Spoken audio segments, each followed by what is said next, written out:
Hello students, स्वागत है एक बार फिर से छवि मैथमेटिक्स क्लासेस में।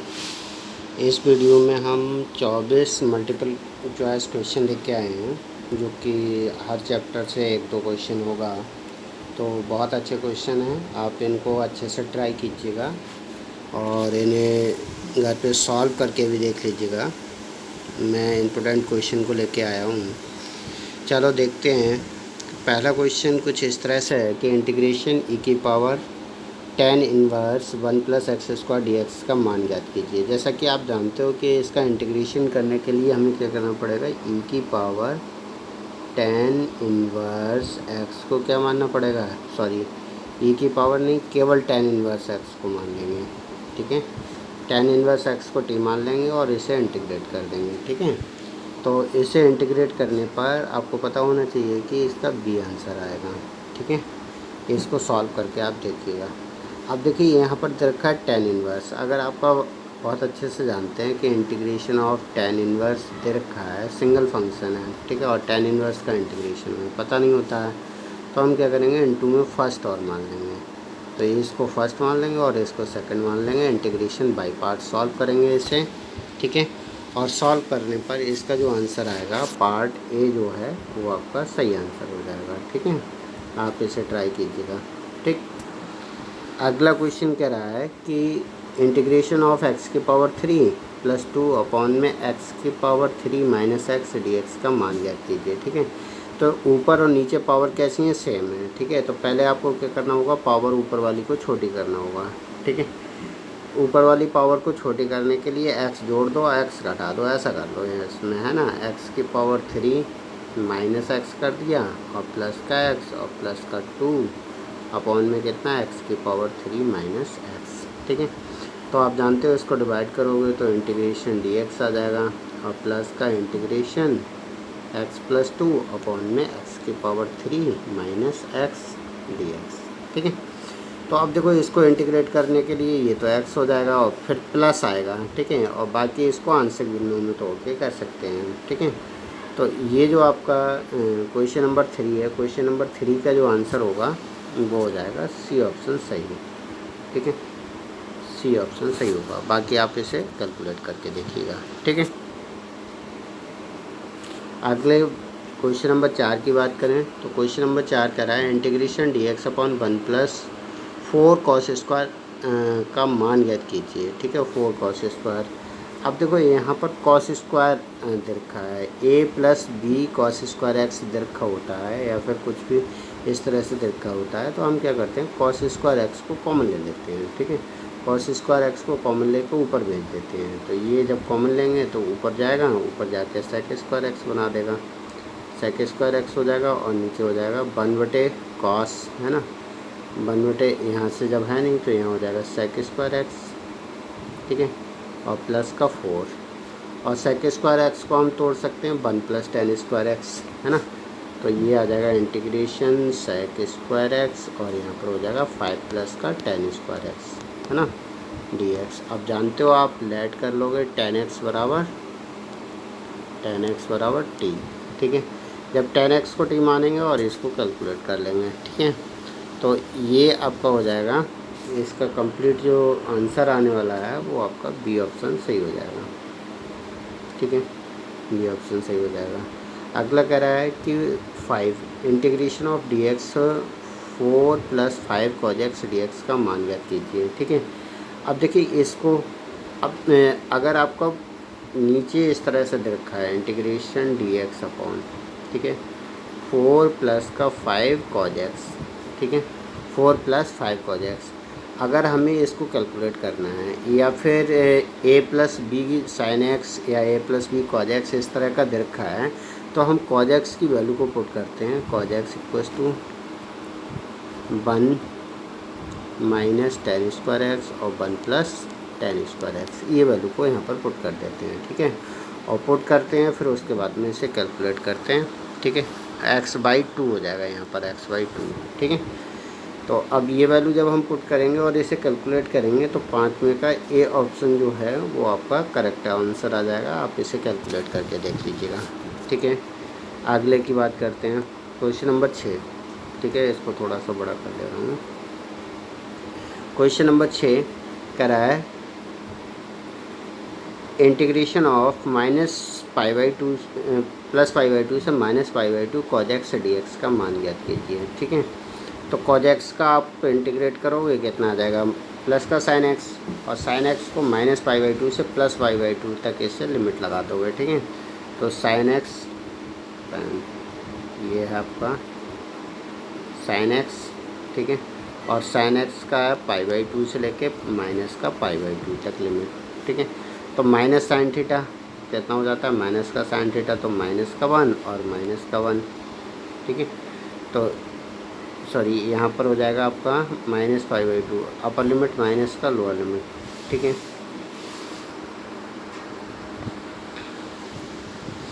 जब इसे आप कंप्लीटली सॉल्व करोगे तो ये 6 का बी ऑप्शन जो है, 2 आंसर जो है वो सही हो जाएगा। ठीक है, अगला क्वेश्चन कह रहा है, इस तरह के मैंने बहुत सारे क्वेश्चन कराए हैं, जो आपका 7वां क्वेश्चन है, इस तरह के आपके कई सारे क्वेश्चन कराए हुए हैं। तो इन क्वेश्चन को आप अच्छे से देखेंगे कि कैसे करते हैं इस तरह के क्वेश्चन के लिए। 0 to π/2 अगर आपका tan x दे रखा है, cot x दे रखा है, या फिर sin x दे रखा है, cos x दे रखा है, √sin x, √cos x इस तरह से दे रखा है, तो इसको आप डायरेक्टली याद रख लीजिएगा कि इसका आंसर जो आता है वो कितना π/4 कैलकुलेट होके आता है। ओरल वीडियो जो मैंने बनाई थी उसमें आपको बता रखा है इसी को। ठीक है, क्वेश्चन नंबर 8 कह रहा है कि 0 to π/2 log sin x dx का मान कितना होगा। ठीक है, log sin x dx का मान कितना होगा। ठीक है, तो इसमें आपका ये कैलकुलेट करोगे तो आएगा आपका π/2 log 1/2, ये इसका आंसर आता है। ठीक है, आप इसे भी कैलकुलेट कीजिएगा। 0 to π/2 limit 1/1 plus √tan x dx। अब देखिए ये आपका √tan x हो गया, या √cos x हो गया, या फिर sin x बटे cos x plus sin x इस तरह से हो गया। तो इनके सभी के आंसर कितना आता है, π/4 आता है। ठीक है, तो इसको याद रखेंगे डायरेक्टली। ठीक है, अगला क्वेश्चन नंबर 10 कह रहा है कि 0 to π/2 limit sin x/1 plus cos square x dx का मान ज्ञात कीजिए। ठीक है, जब इसका मान ज्ञात करवाने की कह रहा है कि 0 to π/2 sin x/1 plus cos square x dx का मान होगा। ठीक है, तो अब इसे कैलकुलेट करने के लिए देखिए, अगर आप cos x को मान लेंगे, ठीक है, तो cos x का differentiation minus sin x dx = dt, तो 1/1 प्लस टी स्क्वायर हो जाएगा, और टी स्क्वायर tan इनवर्स का होता है। लिमिट अप्लाई करेंगे और कैलकुलेट करेंगे तो ये आपका हो जाएगा बी ऑप्शन सही हो जाएगा, इसका π/4। ठीक है, इस तरह से आएगा। मैं सभी क्वेश्चन के ऑप्शन आपको बता दे रहा हूँ, और आप एक बार इनको घर पर बैठ के आराम से ट्राई कीजिएगा, ज़्यादा से ज़्यादा सॉल्व करने की कोशिश कीजिए। मैंने बाकी और वीडियो जो डाल रखी हैं उनमें आपको क्वेश्चन का सॉल्यूशन भी बताए हुए हैं, तो इसमें नंबर ऑफ़ क्वेश्चन ज़्यादा होने की वजह से मैं पूरा सॉल्यूशन नहीं बता रहा हूँ, हिंट आपको दे दे रहा हूँ किस तरह से आपको सॉल्व करना है, आप स्वतः इसको सॉल्व करेंगे। ठीक है, अगला 11 नंबर क्वेश्चन कह रहा है परवलय y² = 9x और y = 3x द्वारा घिरे क्षेत्र का क्षेत्रफल वर्ग इकाई में ज्ञात कीजिए। ठीक है, तो परवलय y² = 9x की बात कर लेते हैं पहले। ठीक है, तो ये हो जाएगा y² = 9x, इस तरह का परवलय होगा, और y = 3x। जब आपका कांस्टेंट 0 है, c 0 है, तो ये कहाँ से जा रही होगी, ओरिजिन से हो जा रही होगी। ठीक है, तो y = 3x। इन दोनों के बीच में जो ये वाला एरिया घेर रहा है, ठीक है, ये वाला जो एरिया घेर रहा है, ये वाला एरिया आपको कैलकुलेट करके बताना है कि ये कितना होगा। ये सही है, ये मैंने डार्क कर दिया है, ये वाला एरिया आपको कैलकुलेट करके बताना है कि ये कितना होगा। ठीक है, अब सुन लो, इसके लिए हम कैलकुलेट कैसे करते हैं। सबसे पहले मैं बता दूंगा आपको कि इससे ये यहाँ परपेंडिकुलर खींच देते हैं। ठीक है, पहले इन दोनों को सॉल्व करें तो ये आ जाएगा आपका 3 3 9 x = 1, यानी कि ये वाले कोऑर्डिनेट 0 से लेके 1 तक वेरी कर रहा है। ठीक है, 0 से लेके 1 तक वेरी कर रहा है, तो हम एक्स एक्स के पड़ता है इसको कैलकुलेट करते हैं। ठीक है, अगर एरिया फाइंड आउट कर रहा है तो एरिया = आपको पता होना चाहिए कि integration a to b limit, ठीक है, और यहाँ पर बाई dx। ठीक है, इस तरह से हम कैलकुलेट कर देते हैं। पहले हम क्या करेंगे, परवलय का एरिया निकाल लेंगे। ठीक है। परवलय का एरिया निकालने के बाद में जो आपका लाइन द्वारा एरिया कवर्ड हो रहा है, यानी कि ये वाला एरिया, इस वाले एरिया को हम क्या कर देंगे, घटा देंगे, ठीक है, माइनस कर देंगे ए टू बी लिमिट, सही है, और बाई डी एक्स यानी कि ये वाला लाइन के लिए हो जाएगा, ठीक है। अब इन दोनों एरिया को घटा के जो बचेगा वो आपका रिमाइनिंग एरिया जो हमसे पूछा गया है वो वाला निकल के आ जाएगा। जब आप इतना कम्प्लीटली सॉल्व इसको करोगे तो आपका इसका आंसर जो होगा वो डी ऑप्शन करेक्ट हो जाएगा, यानी कि इसका एरिया आएगा 1/2, ठीक है। क्लियर है। अगले क्वेश्चन की बात कर लेते हैं। क्वेश्चन नंबर 12 क्या कह रहा है, यदि बिंदु P के निर्देशांक इतने इतने हैं तो बिंदु P स्थित है कौन से क्वाड्रेंट में स्थित है, ठीक है। तो ये आपका अंतरिक्ष में बिंदु का यानी कि पॉइंट इन स्पेस का क्वेश्चन हो गया, ठीक है। तो ये ऑक्टेंट सिस्टम से होता है। ऑक्टेंट सिस्टम में आपको बताया कि जो कोऑर्डिनेट पॉजिटिव होते हैं वो रियल एक्सिस पे, जो नेगेटिव होते हैं वो इमेजिनरी एक्सिस पे। तो पॉजिटिव है एक्स, तो यानी कि ओ, ये हो जाएगा एक्स, और बाई नेगेटिव है तो बाई डैश कह देंगे, और जेड नेगेटिव है तो जेड डैश, ठीक है। ये इसका यानी कि सी ऑप्शन करेक्ट हो जाएगा, ठीक है।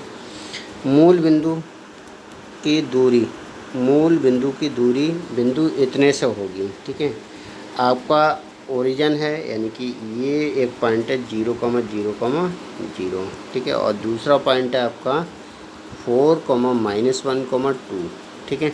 तो इन दोनों बिंदुओं के बीच की दूरी की बात कर रहा है। तो d = हम क्या करते हैं, देश माइनस देश, तो 4 का होल स्क्वायर 16 और प्लस -1,0 यानी कि 1, और प्लस का 2,0 यानी कि 2 दूनी 4, ठीक है। 16 4 20 21, ठीक है। तो 21 को √21 को सॉल्व नहीं कर सकते, तो ये √21 ही रह जाएगा, ठीक है। तो यानी कि डी ऑप्शन इसका करेक्ट हो जाएगा। क्लियर है। अगली बात करते हैं क्वेश्चन नंबर 14 की। क्वेश्चन नंबर 14 क्या कह रहा है, यदि एक बिंदु P बाई एक्स पर स्थित हो तो इसके निर्देशांक होंगे। एक बिंदु P है वो बाई एक्स पर अगर स्थित है तो उसके निर्देशांक कितने होंगे, ठीक है। इस चीज़ को हम देखते हैं, ठीक है। बाई एक्स पर स्थित है तो उसके निर्देशांक क्या होंगे। अब देखिए, अगर कोई भी पॉइंट वाई एक्सिस पर स्थित है, ठीक है, ये आपका एक्स, ये बाई और ये जेड, ठीक है। अगर यहाँ पर कोई भी पॉइंट यहाँ हो सकता है, यहाँ हो सकता है, यहाँ हो सकता है, यहाँ हो सकता है, कहीं पर भी ले लो, तो इसमें इस लाइन पे कहीं पर भी लोगे, इसमें हमेशा एक्स और जेड वाला कोऑर्डिनेट 0 रहेगा, ठीक है। बाकी कोई ना कोई डिस्टेंस जो होगी वो इसके लिए, ठीक है। तो पहले वाले में एक्स का और बाई जेड का कोऑर्डिनेट है, दूसरे वाले में एक्स का कोऑर्डिनेट है, तीसरे वाले में यानी कि ये एक्स और जेड का 0 हो रहा है, ठीक है। तो तीसरा वाला ऑप्शन जो है इसका करेक्ट हो जाएगा, ठीक है। 15 नंबर क्वेश्चन कह रहा है कि बिंदु इतने से इतने की दूरी बाई एक्स से होगी, ठीक है। अब जैसे कि आपका ये बाई एक्सिस हो गया ये, ठीक है, और पॉइंट है आपका सपोज़ 3 4 5, ठीक है, 3 4 5, ये वाले पॉइंट से आपकी ये वाली डिस्टेंस कह रहा है, ठीक है। अब ये वाली डिस्टेंस, परपेंडिकुलर डिस्टेंस हमें कैलकुलेट करनी होती है हमेशा, ठीक है। बाई एक्स से कितनी दूरी है, तो बाई एक्स से आपको दूरी पता होना चाहिए। अब देखो, यहाँ पर दूरी फाइंड आउट करने के लिए हमें ये वाला पॉइंट पता होना चाहिए। बाई एक्सिस पर पॉइंट देखेंगे, ठीक है, तो एक्स एक्सिस पर डिस्टेंस जो जा रहा है ये 3 डिस्टेंस जा रहा है ये पॉइंट, ठीक है। और बाई एक्सिस पर कितनी 4 की डिस्टेंस जा रहा है, ठीक है। और जेड एक्सिस पे कितनी 5 की डिस्टेंस जा रहा है। तो ये वाला कोऑर्डिनेट यानी कि बाई पे 0,4,0 ये वाला हो जाएगा, ठीक है। तो 3 - 0 यानी कि 9, और 4 - 4 यानी कि 0, ठीक है, और प्लस 5 - 0 यानी कि 25, ठीक है। तो ये कितना आ जाएगा 25 और 9 34, ठीक है। तो इसका जो ऑप्शन होगा 15 का ए ऑप्शन करेक्ट हो जाएगा, √34, ठीक है। अगला क्वेश्चन कह रहा है किसी रेखा की दिक्कोजों के वर्गों का योग, ठीक है। तो जैसा कि आप जानते हो L² प्लस का M² प्लस N² किसके इक्वल होता है, 1 के इक्वल होता है। तो ये वर्गों का ही तो योग है, ये किसके बराबर होगा, 1 के इक्वल होगा, यानी कि डी ऑप्शन करेक्ट हो जाएगा। ठीक है। अगला इसी से रिलेटेड क्वेश्चन है। यदि कह रहा है कि कॉस थीटा कॉस इसके किसी रेखा की दिक्कोजाएँ हैं तो साइन स्क्वायर साइन, ठीक है। तो ये भी रिलेशन आपको पता होना चाहिए कि इसकी वैल्यू जो होती है वो 2 के इक्वल होती है डायरेक्टली, ठीक है। अगला क्वेश्चन कह रहा है 18, कह रहा है समतल देश और देश एक्स अक्ष पर कटा अंतःखंड, ठीक है। एक्स अक्ष पर कितना अंतःखंड कटता है ये चीज़ आपसे पूछा गया है, ठीक है। एक्स अक्ष पे कटा अंतःखंड, ठीक है। तो यहाँ पर आपका एक्स अक्ष पे अंतःखंड की अगर बात करता है, इसमें अंतःखंड अगर इसको 0 से डिवाइड करते हैं, ठीक है, इक्वल्स टू जो होता है वो अंतःखंड को डिवाइड करता है, ठीक है। तो यहाँ पर 3x/0 है ना, या फिर अगर इसको 1/3 करके लिख लें, इसको 0 में भेज दें तो वो भी 0 हो जाएगा। तो यानी कि एक्स अक्ष पे जो अंतःखंड कट रहा होगा वो कितना है, 0 अंतःखंड कट रहा होगा। सही है इस लाइन का, इसका।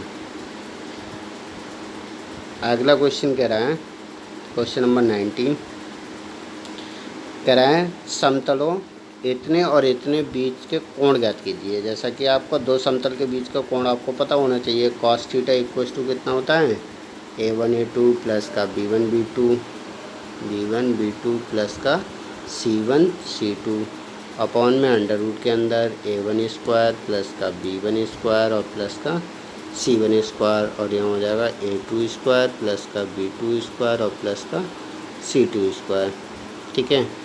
तो अब देखिए इसके लिए 2 यहाँ पर लगा दीजिएगा, 2, सही है। तो अब इसके लिए जब हम इसमें वैल्यू को पुट करेंगे तो आप इसको कैलकुलेट करोगे तो इसका जो सी ऑप्शन है वो करेक्ट हो जाएगा, ये वाला आपका आंसर मिलेगा, ठीक है। अगला कह रहा है यदि रेखा इतने और इतने समतल इतने के समांतर हैं, ठीक है। अगर एक रेखा जो है एक समतल के समांतर है, ठीक है, तो समांतर एक ही कंडीशन में हो सकते हैं कि जब उनके बीच का जो एंगल है वो 0 डिग्री एंगल हो, ठीक है। तो अगर आपका 2 लाइन या फिर 2 रेखाएं एक दूसरे के समांतर हैं तो ये वाला समांतर होने का प्रतिबंध होता है, ठीक है। क्लियर है, तो 20 का ए ऑप्शन सही हो जाएगा।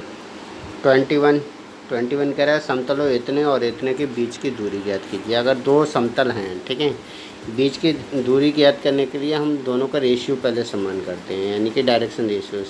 तो यहाँ पर तो ये सही है, यहाँ 2 से डिवाइड कर देंगे पहले, ठीक है। तो ये हो जाएगा 2x माइनस का 2y और प्लस का z और प्लस का 5/2 इक्वल्स टू 0, सही है। तो अब देखिए इसमें जो आपका है a और a बराबर है, b बराबर है दोनों में, और c की वैल्यू बराबर है, ठीक है। d1 इतना है, d2 इतना है, ठीक है। तो बीच की दूरी जो होती है वो आपका हो जाता है मॉड ऑफ, ठीक है, d1 माइनस d2 या d2 माइनस d1, ठीक है। तो ये हो जाएगा 3 माइनस का 5/2 अपॉन में अंडर रूट के अंदर कितना a² प्लस का b² प्लस का c², ठीक है। आप इसको कैलकुलेट करेंगे, जब कैलकुलेट करेंगे तो 21 का जो सी आंसर है वो करेक्ट आंसर हो जाएगा, इतना आएगा आपका निकल के, ठीक है। अगला क्वेश्चन की बात कर लेते हैं, क्वेश्चन नंबर 22। क्वेश्चन नंबर 22 कह रहा है कि यदि e की power 0 equals to 10, 1 equals to this, 2 equals to this, 3 equals to this, 4 equals to, तो 0 to 1 के लिए सन्निकट मान सिम्पसन्स के नियम से ज्ञात कीजिए। अब यहाँ पर सब वैल्यू दे रखी हैं, ठीक है। यहाँ पर वैल्यू आपको x की वैल्यू आप पुट कर रहे हो और y की वैल्यू जैसे आपका 0 दिया, ठीक है। x बराबर 0 रखा है तो y बराबर 1 मिला, x बराबर 1 रखा है तो y बराबर 2.72 मिला, ठीक है। 2 रखा तो 7.39 मिला, ठीक है। और जब 3 रखा तो आपको मिला 20.09, ठीक है। और आपका 4 रखा तो आपको मिला 54.60, ठीक है। तो ये वैल्यू आपके ये क्या कहलाएगा आपका y1, सही है। सिम्पसन्स के 1/3 में y1 से स्टार्ट करते हैं, y1 y2 y3 y4 और ये आपका y5, सही है। तो इन दोनों को जोड़ देंगे, बाकी फार्मूले में वैल्यू को पुट करेंगे, कैलकुलेट कर देंगे। पिछली वीडियो में मैं बता चुका हूँ इस चीज़ को, ठीक है। या फिर एरिया इक्वल्स टू फार्मूला आपको पता होना चाहिए h/3, ठीक है। फर्स्ट और लास्ट का एडिशन प्लस का 4 इंटू इवन और 2 इंटू ऑड ऑर्डिनेंट, 2 इंटू ऑड ऑर्डिनेंट, सही है। तो ऑड में आपका y3 यहाँ पर बच रहा है 2 इंटू y3 और y2 plus y4 4 into even, ठीक है। तो ये जो वैल्यू हैं दे रखी हैं, पुट करेंगे, कैलकुलेट कर देंगे, हमें इसमें जो आंसर है वो आपका ए ऑप्शन करेक्ट ऑप्शन हो जाएगा, ठीक है। अगला क्वेश्चन कह रहा है 0 to 1 का समलंबी नियम से मान ज्ञात कीजिए, ठीक है। ऐसे ही समलंबी आप देखो इसमें 1 से 5 तक कैलकुलेट करना है, तो 1 से 5 तक x की वैल्यू को देते चले जाएंगे और इसे आप कैलकुलेट करोगे डिक्टू आपका ऐसा ही, तो ये ए ऑप्शन सही हो जाएगा इसका, ठीक है। अगला देखो 24वां कह रहा है कि a to B F X D X H Y three इतने को कहते हैं, क्या कहते हैं, कौन सा फार्मूला है ये, ठीक है। तो ये आपको बहुत अच्छे से पता होना चाहिए। h/3 है तो सिम्पसन्स का 1/3 नियम होगा, ठीक है। जहाँ h क्या होता है, कॉमन डिस्टेंस, ये भी पूछ सकता है, ठीक है, सार अनुपात जिसे कहते हैं, ठीक। तो ये आपके 24 क्वेश्चन का कलेक्शन में लेके आया था, जिनको आपको अच्छे से कर लेना है और अच्छे से ट्राई कीजिएगा एक बार, और इनमें से अच्छे अच्छे क्वेश्चन में कलेक्शन लेके आया हूँ। Thank you for watching this video.